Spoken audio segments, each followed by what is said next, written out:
আমার স্বামীরা তৃণমূল করত, যারা মেরেছে তারাও তৃণমূল করত।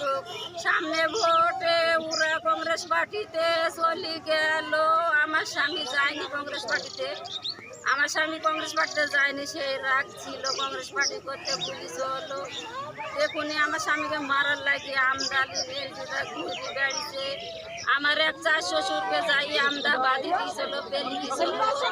যাওয়ার পরে আবার আমার স্বামীকে চায়ের দোকানে হলে শুন বলি দেখি আমার স্বামীকে জাতি মুন্তাদি মেরিছিল, মুখে লাথি মেরিছিল, মেরি মাড়ি ভেঙে দিয়েছিল।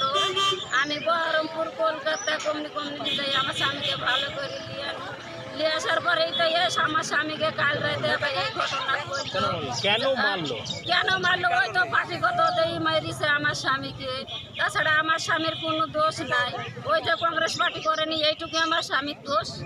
যার যার পার্টি হবে সে তা করবে, তার লাগি কেন মারলো আমার স্বামীকে? আমার স্বামীর বিচারের আমি ফাঁসি চাই, সিআইডি নাম হোক, তদন্ত লেখ। আমার স্বামীকে যারা আরেকবার মেরিস হলো, সুরাত মেরিস হলো, তারপরে লেলটি মেরিস হলো, হাসনা মেরিস হলো, আনসার মেরিস হলো, সৌরভ মেরিস হলো, সাজালি মেরিস হলো। এই কজনা ছিল।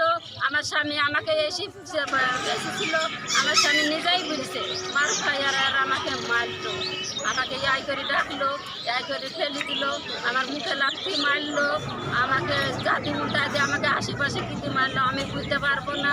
যারা মেরেছে তারা কি কংগ্রেস করে? তারা কংগ্রেস করে, তারা কংগ্রেস। আর আপনারা? আমরা তৃণমূল।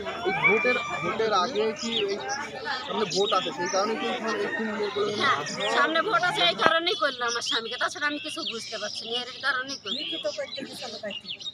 আমার স্বামী কজনের বিরুদ্ধে অভিযোগ করেছেন আপনারা? পরশুদিন। আপনারা কজনের বিরুদ্ধে অভিযোগ করেছেন থানায়? আমার স্বামী ওই যে কজনের আমি নাম করলু সেই কজনই ছিল, এর মধ্যে আর কে ছিল কি আমি তা জানি না। আপনার নাম? আমার নাম মারুফা বিবি।